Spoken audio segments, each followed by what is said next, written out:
Reliance ગ્રુપના અનંત અંબાણીની દ્વારકાની પદયાત્રાનો 8મો દિવસ છે। વહેલી સવારે 5 વાગે તેમને મહાદેવળિયા ગામ નજીકથી યાત્રાનો પ્રારંભ કર્યો અને ખાડી પાસે યાત્રા પૂર્ણ કરી। 8 દિવસમાં અનંત અંબાણીએ 81 કિલોમીટરનું અંતર કાપ્યું છે। અનંત અંબાણીની પદયાત્રાના 8મા દિવસે તેમની સાથે બાગેશ્વર ધામના ધીરેન્દ્ર શાસ્ત્રી પણ જોડાયા હતા। તેઓ ચંપલ પહેર્યા વગર જ ખુલ્લા પગે યાત્રામાં જોડાયા। આ સાથે જ તેમણે ખાસ વાતચીત પણ કરી છે। શું કહ્યું आओ सांभळिए। अनंत अंबानी जामनगर से द्वारकाधीश के दर्शन के लिए पदयात्रा पर निकले हुए हैं। पदयात्रा का आज 8वां दिन है और हमारे साथ मौजूद हैं बागेश्वर धाम के धीरेंद्र शास्त्री जी महाराज। शास्त्री जी, किस तरह से आप इस पूरी यात्रा को देख रहे हैं, क्योंकि अनंत अंबानी किसी पहचान के मोहताज नहीं है, अपने आप में एक जानी मानी शख्सियत हैं। कई सारे शारीरिक समस्याएं उनको रही हैं, हम उसके बारे में सुनते रहते हैं, लेकिन किस तरह से ये शक्ति मिलती है कि एक 29 साल की उम्र में द्वारकाधीश के आशीर्वाद पाने के लिए ब्रह्म मुहूर्त में पदयात्रा पे निकले हैं। देखो, अध्यात्म सर्वोपरि है और हमारा सनातन धर्म इसलिए व्यापक है, इसलिए अनंत है, इसलिए ये भी अनंत है। हमारा सनातन धर्म भी अनंत है और हमारे भैया भी अनंत हैं। तो निश्चित रूप से तन उनका रोगी है पर मन उनका तंदुरुस्त है। मन की तंदुरुस्ती के कारण और सनातन के प्रति समर्पण, इनका प्रत्येक कार्य सनातन धर्म से प्रारंभ हो। हम जब रात को आए तो हवन हो रहा था, भगवती आद्य शक्ति का अनुष्ठान चल रहा था। कोई भी कार्य बिना सनातन के ये पूर्ण नहीं करते और सबको लेकर चलते हैं। ये जो भाव है, यही भाव इनको ऊर्जा दे रहा, यही चेतना दे रहा, यही अंतरंग प्रेरणा दे रहा और ये भगवान के भरोसे चढ़ते हैं। इसीलिए तो ये बड़े हैं, क्योंकि इनके साथ द्वारकाधीश खड़े हैं। तो निश्चित रूप से हम आज द्वारकाधीश भगवान की यात्रा के लिए उनकी इस यात्रा में सम्मिलित भए। हम बहुत प्रसन्न हैं, मन हमारा आह्लादित है। अच्छा, कौन सी वो बात रही जो आपको भी उन तक खींच लाई और द्वारकाधीश के द्वार तक ले आई? क्योंकि अभी हम लगभग यहाँ से 30 किलोमीटर की दूरी पर है द्वारकाधीश मंदिर से, लेकिन वो कौन सी चीज रही जिसको आपको भी जिसने आकर्षित किया और अनंत जी तक और इस पद यात्रा में खींच लाई? हमारा उनका बहुत ममत्व है और बहुत ही प्रेम भाव लुटाते हैं। उसके प्रति हम बहुत उनके लिए अभिभूत रहते हैं। तो जैसे ही हमें पता लगा कि वो पदयात्रा में वो वार्तालाप हुई तो हमको रहा नहीं गया। मुंबई की यात्रा जानी थी। वो बात ये थी कि इतनी विषम परिस्थितियों में भी अपनी भक्ति, अपनी आस्था और श्रद्धा को, कभी वार्तालाप होती थी कि ऐसा भी होना चाहिए सनातन के प्रति। तो वो जब उन्होंने ये संकल्प लिया कि विषम परिस्थितियों में भी अपने आप अपनी भक्ति को उन्होंने डिगने नहीं दिया, इस भाव ने हमको जो है प्रेरित किया कि अब हमको भी कदम से कदम मिला के चलना चाहिए। तो बाकी लोगों को क्या संदेश देंगे, खास करके उन युवाओं को, क्योंकि हम देखते हैं बहुत सारे जो युवा हैं वो ड्रग्स और उस तरफ आगे बढ़ गए हैं, लेकिन एक तरफ अनंत अंबानी है जिनके पास कमी कोई नहीं है, लेकिन फिर भी द्वारकाधीश के दर्शन के लिए पदयात्रा ब्रह्म मुहूर्त में सुबह निकल पड़ते हैं, 4 घंटे वॉक करके चल रहे हैं। युवाओं को संदेश क्या देंगे? सफलता पाने के 3 सूत्र बहुत बेहतर हैं: नशा, अत्यधिक नींद और पराई नारी। इन 3 से आप दूर रहो तो सफलता आपके कदम चूमेगी, आप सफलता के द्वार पर पहुंचेंगे। पुरुषार्थ से ही प्रसाद मिलेगा। आप जब तक पुरुषार्थ नहीं करेंगे तब तक प्रसाद नहीं मिलेगा। तो श्री अनंत अंबानी जी की इस पद यात्रा से देश के युवाओं को ये तो समझ लेना चाहिए कि कितने भी बड़े कद पद पर पहुंच जाए, कितना भी आपका औरा हो जाए, पर अपनी जमीन से, अपनी संस्कारों से, अपनी संस्कृति से, अपनी सनातनी परंपरा से जुड़े रहना चाहिए। जुड़े रहेंगे तो आप टूटेंगे नहीं, आप बिखरेंगे नहीं, अपितु आप निखरेंगे। तो अनंत अंबानी जो कि जामनगर से पैदल पदयात्रा कर रहे हैं द्वारकाधीश के मंदिर तक पहुंचने के लिए, और आज उनका 8वां दिन है, तब धीरेंद्र शास्त्री जी महाराज भी उनके साथ जुड़े हैं, जो कि कहें तो आज 8वें दिन वो खुद इस पदयात्रा में अनंत अंबानी और द्वारकाधीश मंदिर तक खींचे चले आए हैं, और कहीं ना कहीं एक युवाओं को भी संदेश दे रहे हैं कि इससे उन्हें भी सीख लेनी चाहिए। રિલાયન્સ ગ્રુપના અનંત અંબાણીની દ્વારકા પદયાત્રાનો 8મો દિવસ છે। વહેલી સવારે જ તેઓ ગામ નજીકથી યાત્રાનો પ્રારંભ કરી આગળ વધતા જોવા મળ્યા। પદયાત્રામાં ખાસ બાગેશ્વર ધામના ધીરેન્દ્ર શાસ્ત્રી જોડાયા, જેને કારણે તેમનો ઉત્સાહ પણ ખૂબ જ જોવા પણ મળ્યો।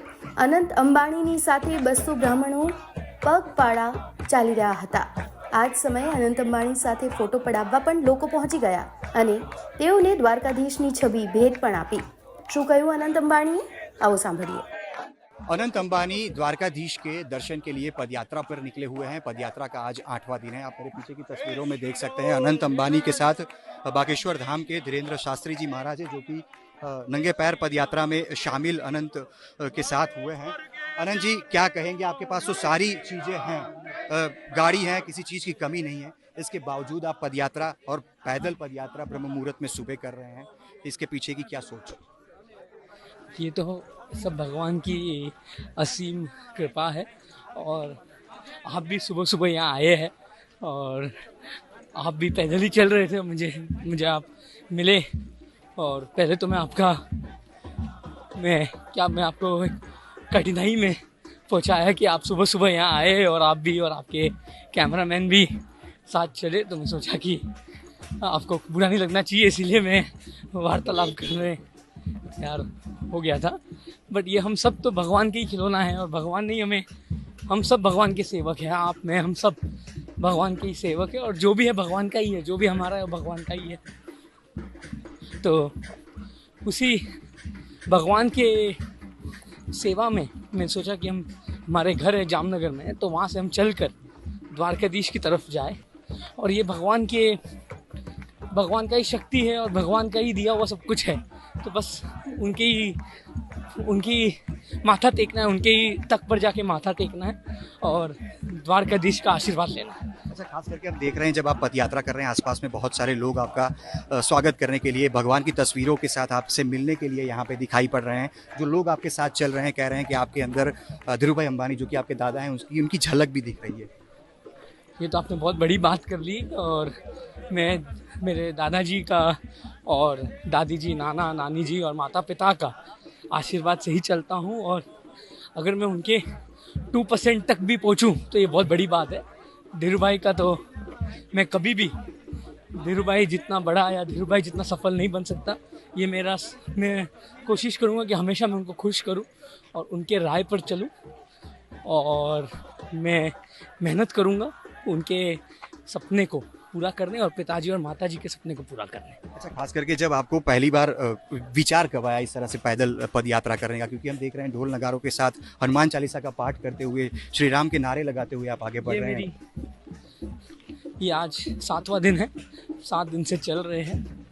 और ऐसे ही जैसे आपको मैंने कहा, मुझे भगवान के दर्शन पाना था और सोचा कि मुझे सपना में आया कि मुझे चलकर श्री द्वारकाधीश राजधिराज के पास अपना माथ लगाना है, उनके पाँवों में, के चरणों में अपना माथ लगाना है। तो मैंने एक सोच अपना ली और शुरू कर लिया और आज हम यहाँ पहुँचे। और मैं सब लोग का आभार करता हूँ। मुझे पता नहीं था कि इतने लोग साथ में जुड़ेंगे और आएंगे, और मैंने उनका बहुत बहुत आभार मानता हूँ।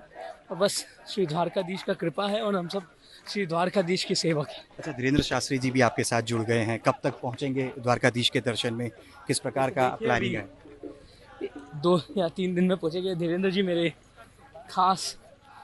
मैं उनका बहुत बड़ा फॉलोअर हूं और मैं बागेश्वर धाम का बहुत मानता हूं। और धीरेन्द्र जी जो लोगों के लिए कर रहे हैं और हिंदू धर्म के लिए कर रहे हैं, बहुत बड़ी बात। अच्छा, एक आखिरी सवाल, युवाओं को क्या संदेश देंगे? क्या, क्योंकि बहुत लोगों को आप इंस्पायर कर रहे हैं। और ये तो आपने बहुत बड़ी बात कर ली। मैं तो बस भगवान का दिया हुआ सब कुछ है हम सबको, और हमें बस भगवान से मांगने से ज़्यादा भगवान जो देता है उससे खुश रहना चाहिए और भगवान के प्रति प्रेम रखना चाहिए। और भगवान के प्रति हम सबको प्रेम रखकर और भगवान के चरणों में माथा टेक कर भगवान से हमेशा शुक्रिया अदा करना चाहिए। तो आप देख पा रहे हैं उस तरह से अनंत अंबानी अपने कई साथियों के साथ इस पद यात्रा पर निकले हुए हैं। इस पद यात्रा का आज 8वां दिन है और आने वाले 2 से 3 दिन यानी कि लगभग 6 तारीख तक वो द्वारका पहुंचेंगे और द्वारकाधीश के सामने अपना माथा टेकेंगे। और जिस प्रकार से वो कह रहे हैं कि उनको भगवान का एक आशीर्वाद मिला, एक बुलावा आया और वो फिलहाल चल पड़े हैं। कैमरा पर्सन साइद आलम के साथ अतुल तिवारी।